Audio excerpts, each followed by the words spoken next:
예, 오늘의 증시 브리핑 시작하겠습니다. 뭐 해외 쪽은 그렇게 나쁘게 넘어온 건 사실은 별로 없었죠. 그러니까 미증시 빠지긴 했는데 종목들이 커버할 수 있었기 때문에 그렇게 이제 나쁘지 않았다고 봐야 되는 게 그 연속 올랐잖아요. 뭐 8일, 9일 연속 올라간 다음에 조정이라서 뭐 심각한 악재가 있었다 이렇게 보기는 어려웠거든요. 그리고 이제 미국이 7일 연속 올라갔을 때 그 이후에 어떻게 되는지 이 점으로 찍어 보니까 대체로 물론 이제 고점 맞고 빠진 적도 있습니다만은 대체로 올라가는 비율이 높았다. 그래서 뭐 미증시 걱정할 사항은 아니다. 그래서 미국 때문에 빠졌다 이렇게 보긴 어려웠죠. 그런데 시장에서는 이제 파월 때문에 빠진 거야 이런 이야기를 하고 있거든요. 실제로 파월이 추가적으로 금리를 올릴 수도 있다라는 식으로 해석될 수 있는 언급을 하긴 했습니다. 그러니까 2% 달성을 위해서 추가로 금리 올리는 걸 논의할 수도 있다. 뭐 이런 이야기 했거든요. 그런데 뭐 지표를 오판해서는 안 되고 또 이제 너무 긴축하는 것도 또 위험이 되고 두 가지 다 이제 논의를 할 거다. 그래서 뭐 좀 중립적인 이야기를 한 건데 시장에서는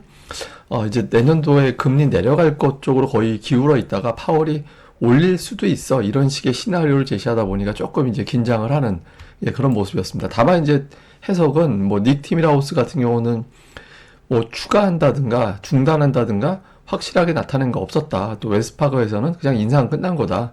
내년도 인하에 대한 전망을 바꾼 것이 아니었다. 그다음에 뉴욕타임즈에서는 연준이 이제 긴축으로 인해서 경기 침체 유발되는 걸 원하는 것 같진 않다. 이렇게 해석을 해서 파월 때문에 뭐 시장이 눌렸다. 이렇게 보기는 어렵습니다. 그리고 그 외에 이제 연준 인사들도 대체로 원론적인 이야기, 예, 뭐 그냥 대놓고 금리 인상 끝났어 이런 얘기는 못하죠. 그러니까 이제 그런데 어쨌든 상황 좀 지켜볼 거야 뭐 이런 취지의 어떤 내용들이 주된 상황이었습니다. 그래서 뭐 연준 인사들 때문에 오늘 시장이 빠진 거다 이렇게 보기는 좀 어려웠고요.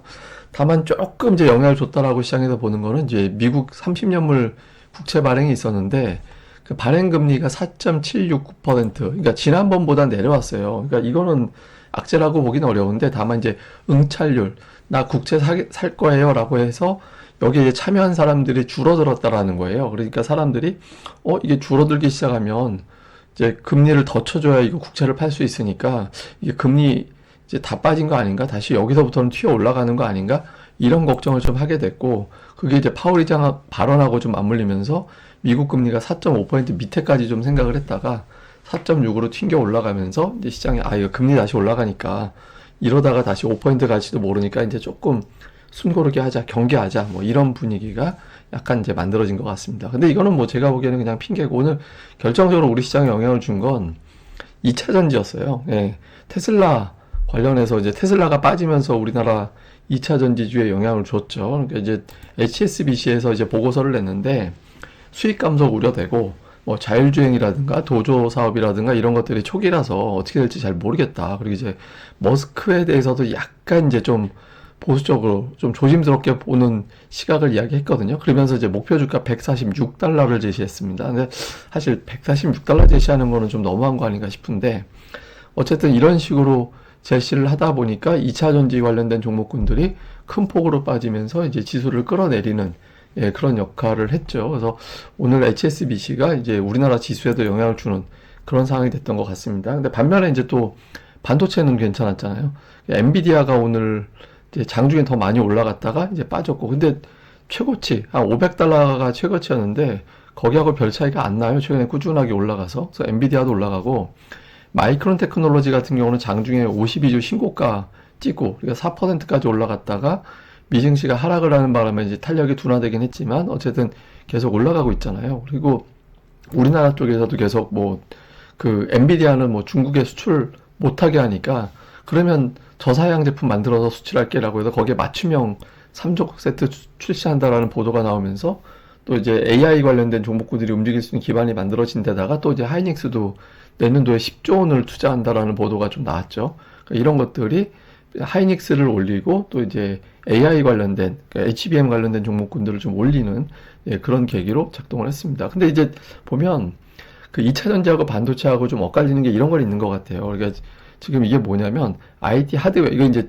그 신영증권 그 박소연 연구원님이 오늘 차트 올린 거를 제가 이제 참조해서 말씀을 드리는 건데 IT 하드웨어가 이게 이제 2차 전지 예, 관련된 기업들이 포함이 되어 있는 거고 그러니까 반도체는 이제 반도체고 근데 이게 보시면 실적 추정치가 이제 하향 조정되고 있는데 아직 안 멈췄고 반도체는 지금 상승 조정되고 있는 그런 과정이거든요. 그러니까 그러다 보니까 투자자들이 아무래도 이제 좀 단기적으로는 2차 전지보다 좀 반도체 쪽 선호도가 좀 높아진 것 같습니다. 그래서 아마 2차 전지 실적 전망 하향치가 좀 마무리가 되면 주가도 좀 반등할 수 있는 여지가 좀 생기겠죠. 근데 아직까지는 이제 그런 분위기가 만들어지지 못한 상태에서 자꾸 악재만 나오는 그런 형태가 됐고, 그러다 보니까 이게 주초에 시가총액도 확 벌어졌었는데 1조 원 차이로 다시 붙었어요. 예, 그래서 이제 시가총액이 다시 붙어서 다음 주에 이제 또 역전이 될 수 있는지 이런 것도 관전 포인트입니다. 근데 이게 역전이 돼서 시장이 좋은 게 아니라 역전이 되고 하이닉스대도 올라가고 LG에너지 솔루션도 빠지지 않으면서 완만하게 반등하고 이런 구도가 만들어지는 게 오히려 시장에 가장 좋거든요. 근데 어쨌든 시총이 다음 주에 역전이 되는지 이것도 좀 관전 포인트로 봐야 될 것 같습니다. 그 다음에 이제 수급에서는 외국인들이 매수를 했는데 11월 들어서 하루 빼고 계속 매수입니다. 그러니까 지금 이번 주, 지난주에 주간으로 순매도였는데 이번 주는 주간으로도 순매수거든요. 만약에 다음 주에도 순매수를 하면 6월 3주차 이후에 처음으로 외국인들이 2주 연속 순매수하는 그런 상황이 만들어지게 됩니다. 그래서 다음 주 수급도 이어지는지 볼 필요가 있고, 근데 다만 조금 좀 이상한 건 뭐냐면 외국인들 매매 비중이 되게 줄었어요. 오늘 매수매도 합이 2조 8천억밖에 안 됐잖아요. 그러니까 보통 한 4조 원 넘기고 막 그랬었거든요. 그러니까 공매도 금지 때문에 그러는 건지 뭔지 모르겠는데, 그러니까 외국인들의 매매 비중이 되게 많이 줄었습니다. 그래서 줄어든 가운데 이제 매수 기조 유지하고 있으니까 아직까지는 다행이긴 한데, 이게 이제 어떤 식으로 전개가 되는지, 그러니까 매수 기조 자체만 유지되면 괜찮거든요. 요건 좀 주목을 해볼 필요는 있는 것 같습니다. 종목으로는 역시 반도체, 그러니까 삼성전자, 한미반도체, SK하이닉스, 그러니까 뭐 규모 자체가 크진 않지만 어쨌든 한미반도체가 SK하이닉스보다 더 많은 매수를 유발했다라는 게 좀 특징적인 그런 모습이었고요. 기관 같은 경우는 뭐 이렇게 업종의 특징은 별로 없는 것 같아요.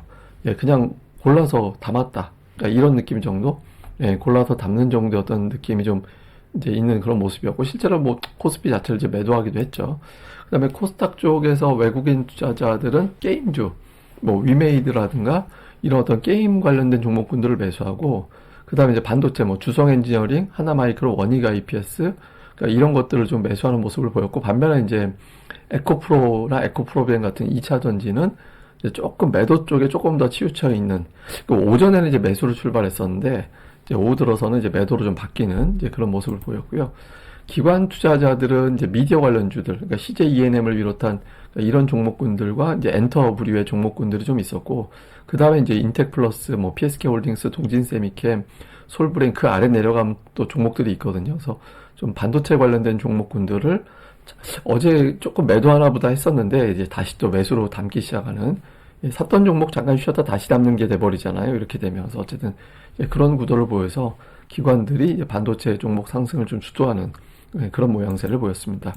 자, 이슈를 보면 그 미국 시장이 연속적으로 올라가다가 빠졌는데, 사실 연속적으로 올라가다 빠졌을 때 자칫 잘못하면 한동안 쑥 빠지는 그런 상황이 만들어질 수도 있거든요. 그래서 이게 이제 단순 매물로 그치기 위해서는 이제 빅테크가 막아줘야 됩니다. 그래서 이제 빅테크주들이 조금 이제 선전을 해주면서, 제가 뭐 계속 말씀드리지만 이제 엔비디아나 테슬라가 움직여주는 게 우리 증시에는 좀 낫다라고 말씀드리잖아요.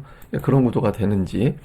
그 다음에 특히 이제 미국에서 장중에 52주 신고가 경신했던 마이크론 테크놀로지, 그러니까 이게 우리 증시에 지금 주포가 있는 건 아니에요. 제가 계속 말씀드리지만 주포는 지수 곱하기 억원, 그러니까 지금은 2,400억 정도, 지수가 2,400 정도 되니까 2,400억 매수를 주 3회 이상 순매수를 보여줘야 주포가 들어온 걸로 보여지거든요. 그러니까 주포 플러스 주가 나와야 되는데, 그 마이크론 테크놀로지가 여기서 치고 나가게 되면 이제 하이닉스가 올라가면서 주도주 역할을 해줄 수 있죠. 그러니까 그런 구도를 만들어줄 수 있느냐. 그 다음에 이제 코스닥이 4일 연속 오르고 4일 연속 빠졌거든요. 그러니까 올라가는 동안 100포인트 정도 올라가고 150포인트 정도 빠졌어요. 그러니까 올라간 거에 절반 정도 되돌렸거든요. 그래서 공매도 금지에 따른 급등, 거기에 따른 후유증을 어느 정도는 털어냈다라고도 볼 수 있습니다. 그래서 다음 주 CPI 전후돼서는 좀 시장이 정돈될 걸로 보여져서 코스닥도 이제 좀 끌어올리는 또는 이제 움직이는 종목군들이 좀 정리될 것 같거든요. 그래서 업종별 동향 좀 집중적으로 볼 필요가 있고, 그다음에 오늘 뭐 특징은 뭐 HBM 보험주 정도 있는데 이건 뭐 딱히 뭐 추가로 코멘트할 건 없는 것 같습니다. 오늘의 차트는 파월이 금리 올릴 수도 있다고 얘기하는데, 저는 계속 일관되게 말씀드리면 미국 금리 인상 끝났다고 끝난 걸로 저는 판단을 한다라고 말씀을 드렸잖아요. 그러니까 왜 그러냐면 금리 가지고 생각을 할 텐데 임대료는 이미 작년부터 떨어지기 시작했어요. 근데 그 CPI는 시차를 두고 반영하거든요. 그래서 임대료는 계속 내려오고 있고 CPI는 후행적으로 반응하는데 이게 이제 내려오기 시작하고 있고, 그 다음에 중고차 가격도 전년 대비로 치면 전년 대비는 작년도 여름 넘어가면서부터는 계속 감소하고 있거든요. 그래서 중고차 가격도 내려가고 있고, 그러니까 이게 튀어 올라가야 이제 금리를 올리네 마네 할 텐데 이게 지금 내려가고 있어서 파월이 말은 저렇게 하지만 금리는 못 올릴 거다. 그래서 클리블랜드 나우캐스팅 같은 데 봐도 CPI나 이제 그 근원 CPI, PC 전부 다 봤을 때 뭐 갑자기 확 튀어 올라간다든가 이런 식으로 어떤 지표가 예상되거나 그렇지는 않거든요. 그래서 제가 보기에는 이제 금리는 이제는 좀 메인 이슈에서는 살짝 벗어난 것 같고, 이거보다는 이제는 경기, 내년도 경기에 대해서 침체 가네 마네 이거 가지고 좀 씨름을 할 거라, 금리에 대해서 너무 집착하기보다는 이제는 좀 경기 관련해서 어떤 식의 어떤 전망이 나오는지 이쪽으로 좀 포커스를 맞추는 게 좋지 않을까 이렇게 봐야 될 것 같습니다. 그래서 제가 보기에는 파월은 저렇게 말할 수밖에 없을 것 같고, 그러니까 이제 금리 이야기보다는 이제 경기 쪽으로 조금 더 신중하게 보고, 그리고 이제 업종, 그러니까 경기에 대해서 불확실하다면 그래도 실적이 조금 더 뚜렷하게 좋아지는 쪽으로 기대가 되거나 아니면 실적 하향이 마무리가 되거나 이런 게 되는 종목군들이 좀 움직임이 활발하거든요. 그래서 그런 종목이 뭐가 되는지 집중적으로 보시는 게 중요할 것 같습니다. 예, 그럼 또 오늘 하루 잘 보내시고요. 저는 또 다음 방송에서 뵙겠습니다. 이 방송 구독하기, 좋아요 오신 김에 구독하기 꼭 좀 눌러주시고 좋아요도 꼭 좀 부탁드리겠습니다. 감사합니다.